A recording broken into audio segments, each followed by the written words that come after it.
Hello Facebook. So we get a lot of people right now asking about pallet racking. So this is, I'm going to show you guys how we do it. This is the time where you start to think about how you're going to organize, you know, your warehouse, and I want to just show you guys how we do our pallet racking. I'm not an expert, but I'm going to show you kind of what we do and how we do it.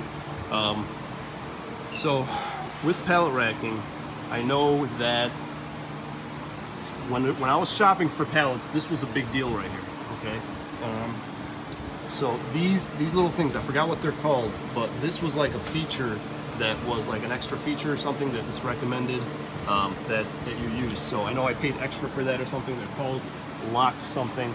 Looks like there's something should be here, but I think that's what these are. These kind of lock them.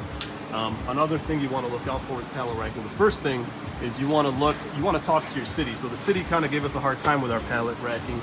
They wanted a certain amount of space between the rows or something like that. So good thing we check before we put them up, because if you put them up and they tell you take them down, then you're screwed.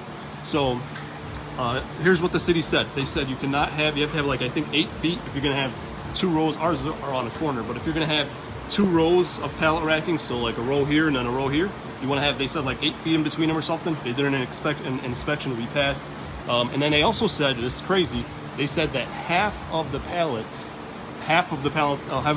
rack needs to be empty. You can't have stuff like this on it. So they said you either have to have half the rack to be empty, or you can use these grates.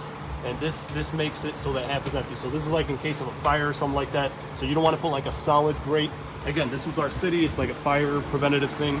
So that is something to look for. So this is, we're technically not supposed to have this here, right? So this is how we have all our blowers. And we're technically not supposed to have a solid thing here. They want it to be a, grated like this. So definitely check with your city first and foremost. I think I've shown you guys this before. We use these magnets to say what goes where. But really, these are our tent poles we have right here. The biggest thing I want to show you guys, the biggest regret I have for my pallet racking is not having enough space between the wall and the pallet racking. Okay, because I mean, if I could go back, I would have set maybe a foot. So my thinking was, I want to have as much space in my warehouse as possible. So I want to push these as close to the wall as possible. Well, that was a mistake. They do like nail them in or something like that. And what's happening now is when we have like really large inflatables, they kind of hang off a lot on one end. You know what I'm saying? So like that one over there, I don't know if you can see it, but it's hanging off quite a bit. So if I can go back, I would maybe leave a foot behind, so that you have a foot of the inflatable back there, so it's not all hanging on one side. And the last thing I'll tell you guys about is these pallets. We use the plastic pallets, and the reason we use them actually is because we wanted to fit 3 on 1. So like this, the regular pallets, you can only fit like 2 on 1. So like this is a wooden pallet, you can only fit 2 of them on one shelf. For a lot of most of our units are smaller work fans, smaller units, and we can fit 3 on 1. So that's why we got this. So this is what I was telling you about. So you see how this is hanging off here?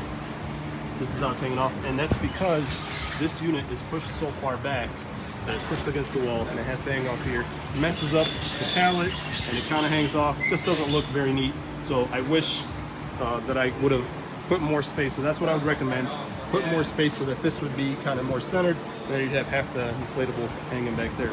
And that's pretty much all I got on pallet racking device. Again, I'm not an expert.